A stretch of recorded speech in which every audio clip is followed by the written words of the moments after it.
Alhamdulillahirabbil alamin. Wassalatu wassalamu ala asyrafil anbiya'i wal mursalin wa ala alihi wa ashabihi wa man tabi'ahum bi ihsanin ila yaumiddin, amma ba'du. Pada kesempatan kali ini kita akan berbicara tentang rukun Islam yang pertama, yaitu syahadah alla ilaha illallah wa anna Muhammadar Rasulullah, yang mana Islam berdiri di atasnya. Sebagaimana hadis Nabi SAW, Bunyal Islamu ala khams, syahadati an la ilaha illallah wa anna Muhammadan abduhu wa rasuluh. Sesungguhnya pondasi Islam itu ada 5. Yang pertama adalah syahadah, bahawa tiada ilah, kesaksian tiada ilah yang berhak disembah kecuali Allah, dan Muhammad SAW adalah hamba dan utusan Allah Azza wa Jal. Kemudian mendirikan salat, membayar zakat, berhaji ke Baitullah, dan melakukan puasa di bulan Ramadan.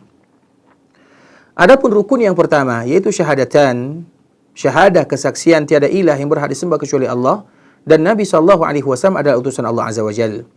Kedua ini merupakan kunci untuk masuk ke dalam agama Islam. Tidak mungkin seorang masuk ke dalam agama Islam kecuali dengannya. Makanya Nabi SAW pernah menyebutkan di dalam hadisnya, umirtu an uqatilan nasa hatta yashhadu an la ilaha illallah wa anna Muhammadar Rasulullah. Aku diperintahkan untuk memerangi manusia sampai mereka menyaksikan tiada ilah yang berhak disembah kecuali Allah, dan Muhammad adalah utusan Allah Subhanahu wa taala. Wa yuqimus shalah wa yu'tuz zakah. Kemudian diperintahkan mereka mendirikan salat, membayar zakat. Apabila mereka melakukan yang demikian, asamu minni dima'ahum wa amwalahum illa bihaqqil Islam wa hisabuhum 'ala Allah. Maka mereka akan terjaga darahnya, hartanya, kecuali dengan hak Islam, dan mereka akan dihisab di sisi Allah Azza wa Jal. Demikian juga hadis Nabi SAW, man kana akhiru kalamihi la ilaha illallah dakhala jannah. Barang siapa yang akhir daripada ucapannya la ilaha illallah pasti masuk surga.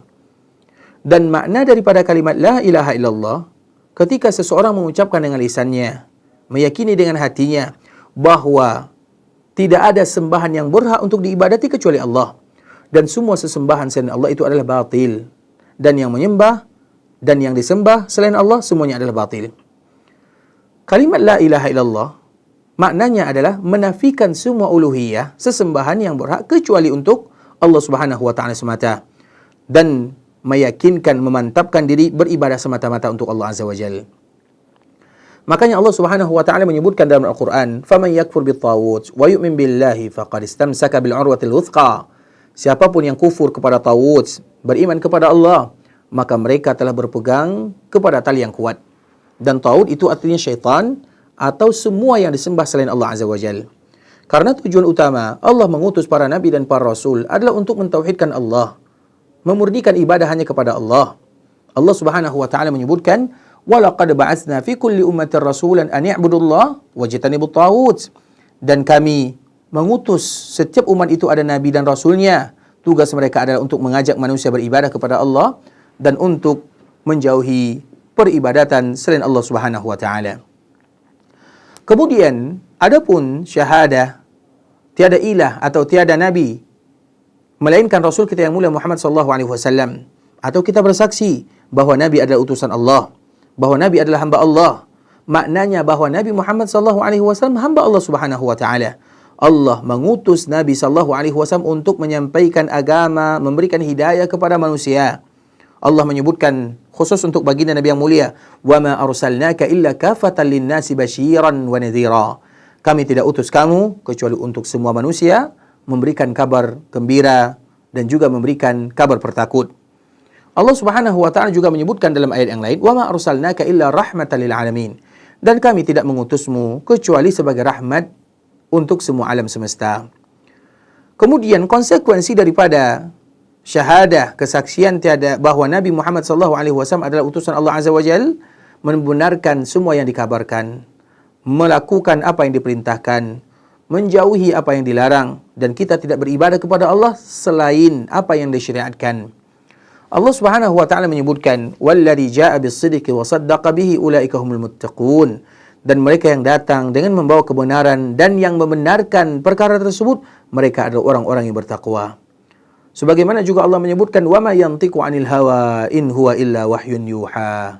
Nabi tidak pernah mengucapkan dari hawa nafsunya. Semua yang Nabi sampaikan adalah wahyu dari Allah Subhanahu wa taala.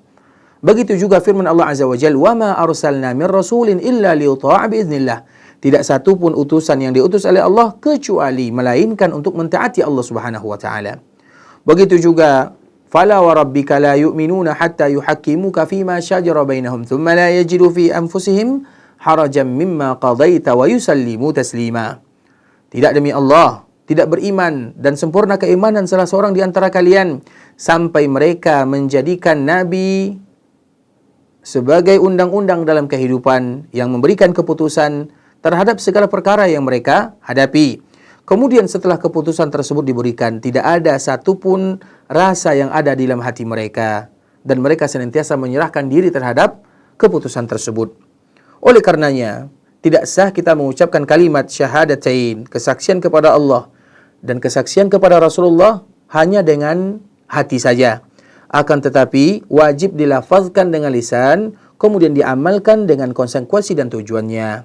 Dan kita berharap kepada Allah Subhanahu wa taala agar betul-betul bisa melakukan makna daripada syahadah la ilaha illallah dan juga Muhammadur Rasulullah, sebagaimana kita bermohon kepada Allah agar diberikan kemudahan untuk mengikuti baginda Rasulullah sallallahu alaihi wasallam. Barakallahu fikum wa jazakumullahu khaira. Wassalamu alaikum warahmatullahi wabarakatuh.